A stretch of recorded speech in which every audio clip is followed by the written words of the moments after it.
নমস্কার বন্ধুরা, আমি কাকলি। আশা করি তোমরা সকলেই খুব ভালো আছো। আমিও ভালো আছি। তো লাউ তো তোমরা অনেক রকমভাবেই বানিয়ে থাকো, মাছের মাথা দিয়ে, চিংড়ি মাছ দিয়ে, বড়া করে অনেক রকম খাও। আজকে আমি তোমাদের জন্য নিয়ে এসেছি মোস্ট রিকোয়েস্টেড ভিডিওটা, যেটা হলো লাউ চর্বি। আর এই লাউ চর্বিটা কী করে বানাতে হয় আর খেতে অত্যন্ত সুস্বাদু হয়, সেটাই আজকে আমি তোমাদেরকে দেখাবো। তো চলো।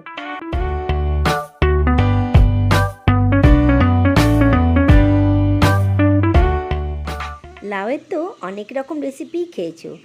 যদি বাড়িতে খাসির মাংস আসে, তার সঙ্গে যে চর্বিটা আসে, সেই খাসির মাংসের চর্বিটা অবশ্যই রেখে দেবে আর লাউ দিয়ে এই রকম দুর্দান্ত একটা রেসিপি বানাবে।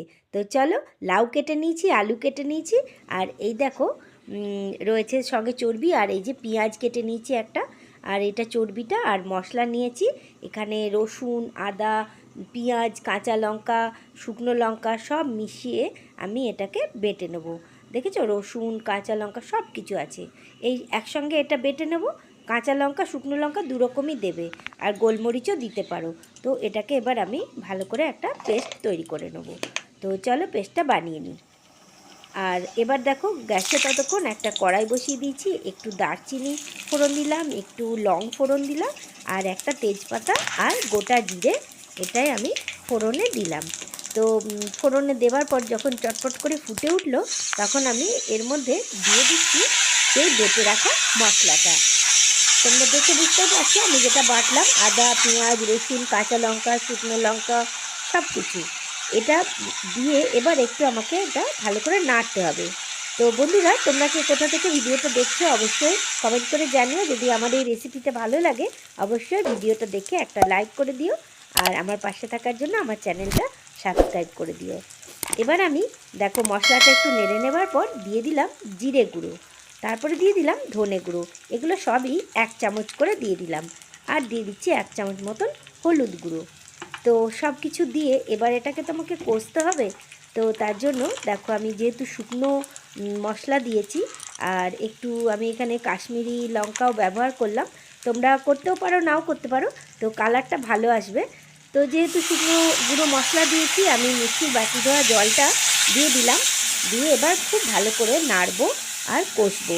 তো এটার মধ্যে যখনই জলটা হালকা শুকনো হয়ে আসবে, তোমরা একটু করে জল দেবে আর কষবে। এই মশলাটা কিন্তু বেশ কিছুক্ষণ ধরে কষতে হবে। তো দেখো, জল দিয়ে দিয়ে কষতে কষতে মশলার পরিমাণটা কিন্তু বেশ বেড়ে গেছে। এইবার আমি দিয়ে দিচ্ছি সেই খাসির মাংসের চর্বিটা। এটা তোমরা ছোট ছোট টুকরো করে কেটে নেবে, নিয়ে তারপরে এই মশলা কষার মধ্যে মিশিয়ে দেবে। এখানে তোমাদের একটা ছোট্ট ট্রিক্স দিয়ে দিই, যে এই যে চর্বিটা, এটা যদি তোমরা ডাইরেক্ট তেলের উপরে দিতে, সেটা আরেক রকম হতো, কিন্তু যখন এই মশলার সঙ্গে এই চর্বিটা দিয়ে কষবে, এটার স্বাদটা কিন্তু অনেক বেশি ভালো হবে। তোমরা এইভাবেই চেষ্টা করবে বানাতে, তাহলে দেখবে ভালো হবে। দেখেছো, মশলাটা খুব সুন্দর কষানো হয়ে গেছে চর্বির সঙ্গে। এইবার আমি দিয়ে দিচ্ছি কেটে রাখা লাউ আর আলু।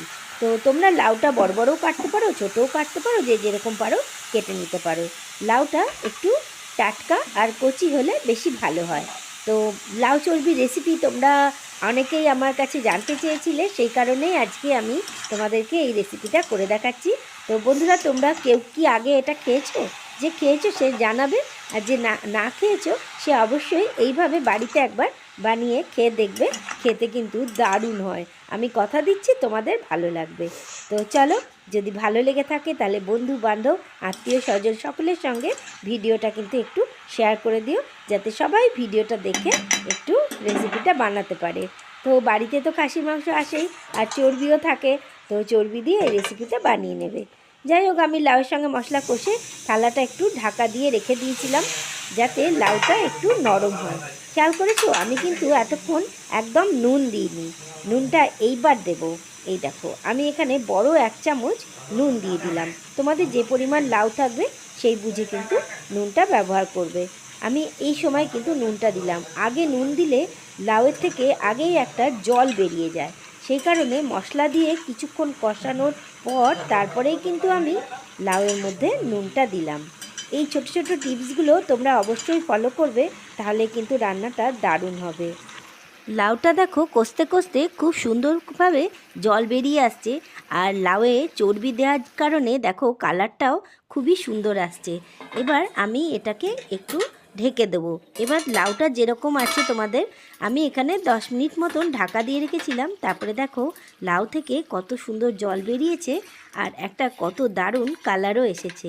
তো বন্ধুরা, তোমরা যারা নতুন বন্ধু তারা অবশ্যই আমার চ্যানেলটা সাবস্ক্রাইব করে নিও, তাহলে দারুণ দারুণ নতুন নতুন ভিডিও তোমাদের কাছে নিয়ে চলে আসব।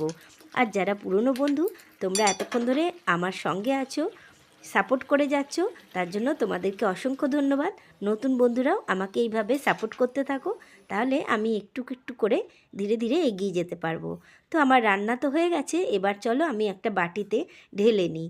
দেখো গরম গরম ঢেলে নিয়েছি, আর এই যে লাস্টে কাঁচা লঙ্কা দেওয়াতে এত সুন্দর ফ্লেভারটা হয় কি বলবো।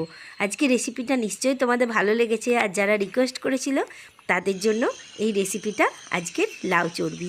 কেমন লাগলো কমেন্ট করে জানিও, কিন্তু কমেন্ট করতে ভুলো না। আজ তবে আসি, সবাই ভালো থেকো, সুস্থ থেকো, আবার দেখা হবে নতুন কোনো ভিডিওতে নতুন চমক নিয়ে।